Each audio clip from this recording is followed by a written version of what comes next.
नमस्कार. आपल्या सगळ्यांचं पुन्हा एकदा स्वागत आहे. कधी असं वाटतं का की आपलं मन आपल्याला जे दाखवतंय ते खरं नाहीये, म्हणजे ते वास्तवाला एका वेगळ्याच नजरेतून बघतंय? आज आपण योगाच्या दृष्टिकोनातून मनाच्या याच एका गमतीशीर पण तितक्याच महत्वाच्या पैलूवर बोलणार आहोत. आणि तो पैलू आहे विपर्यय. चला याच प्रश्नावर थोडा विचार करूया. कधी असं झालंय का आपल्यासोबत की जे दिसतंय ते खरं नाहीये किंवा जे खरं आहे ते आपल्याला दिसतच नाहीये? मला खात्री आहे हा अनुभव आपल्या सगळ्यांना कधी ना कधी आलाच असेल. आणि गंमत म्हणजे हजारो वर्षांपूर्वी पतंजलींनी त्यांच्या योगसूत्रांमध्ये याचं इतकं सुंदर आणि सखोल विश्लेषण करून ठेवलंय. बघा, आपण जेव्हा योग हा शब्द ऐकतो तेव्हा आपल्या डोळ्यासमोर येताय ती शारीरिक आसनं. पण महर्षी पतंजलींची योगसूत्र ही फक्त शरीरापुरती मर्यादित नाहीत. खरं तर ती मनाच्या आतल्या जगात डोकावण्याचं एक शास्त्र आहेत. जणू काही आपल्या मनाचा एक डिटेल्ड नकाशाच त्यांनी आपल्या समोर ठेवला आहे. ठीक आहे, तर आपण एकदम मुळाशी जाऊया. पतंजली काय म्हणतात की आपलं मन, ज्याला ते चित्त म्हणतात, ते कधीही स्थिर नसतं. त्यात सतत विचारांच्या, भावनांच्या लाटा उसळत असतात, नाही का? याच लाटांना, ह्याच बदलांना ते चित्तवृत्ती असं म्हणतात. आणि ह्याच वृत्ती ठरवतात की आपण जगाकडे कसं पाहतो. तर या ज्या असंख्य वृत्ती आहेत त्यापैकीच एका विशिष्ट वृत्तीला समजून घेण्यासाठी हे सूत्र म्हणजे एक मास्टर की आहे. हे आहे पतंजली योगसूत्रातलं 8वं सूत्र. आणि हे सूत्र आपल्याला मनाच्या एका मोठ्या भ्रमाबद्दल सांगतं. तो भ्रम म्हणजेच विपर्यय वृत्ती. तर मग या सूत्राचा केंद्रबिंदू आहे विपर्यय. पण विपर्यय म्हणजे नक्की काय? अगदी सोप्या भाषेत सांगायचं तर हे असं ज्ञान आहे जे खरं नाहीये, जे वास्तवावर आधारित नाही. ही एक अशी मानसिक अवस्था आहे जी पूर्णपणे गैरसमजावर उभी आहे. आता आपण हे सूत्र जरा फोडून बघूया, म्हणजे अजून सोपं जाईल. पहिला शब्द आहे मिथ्याज्ञान. मिथ्या म्हणजे खोटं, फसवे. आणि दुसरा भाग आहे अतद्रूप प्रतिष्ठम. याचा अर्थ होतो एखादी गोष्ट तिच्या मूळ रूपात नसताना तिला दुसऱ्याच रूपात पाहणं. सोप्या भाषेत विपर्यय म्हणजे असं खोटं ज्ञान जिथे वस्तू तिच्या मूळ रूपात न दिसता भलतीच काहीतरी भासते.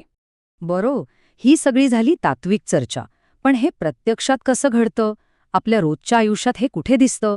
चला, काही अगदी सोपी आणि आपल्या ओळखीची उदाहरणं बघूया.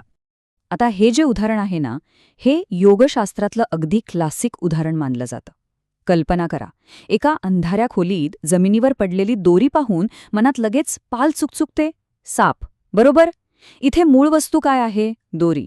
पण तो कमी प्रकाश आणि आपल्या मनात असलेल्या सापाची भीती या सगळ्यांमुळे आपल्याला ज्ञान काय होतं की तो साप आहे. बस, हाच आहे विपर्यय. असंच आणखी एक उदाहरण म्हणजे वाळवंटात दिसणारं मृगजळ. तिथे खरं तर पाणी नसतंच, फक्त तापलेली वाळू असते. पण तरीही दुरून बघताना तिथे पाणी असल्याचा इतका खराखुरा भास होतो. इथेही तेच घडतंय. विपर्याय वृत्तीमुळे जी गोष्ट अस्तित्वातच नाहीये तिच्यावर आपला ठाम विश्वास बसतो. आता यातला सगळ्यात महत्वाचा मुद्दा समजून घेऊया.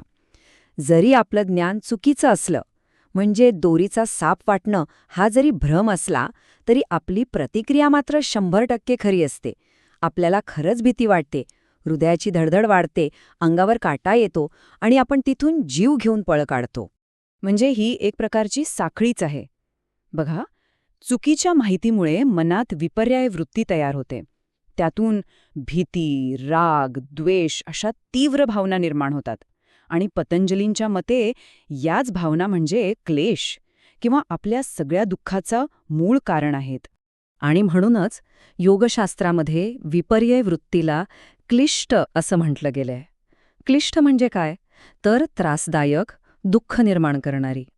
कारण जोपर्यंत आपल्याला सत्य कळत नाही की ती दोरी आहे, साप नाही, तोपर्यंत सापाची भीती आणि त्यातून होणारं दुःख हे आपल्यासाठी पूर्णपणे खरं आणि वास्तविक असतं.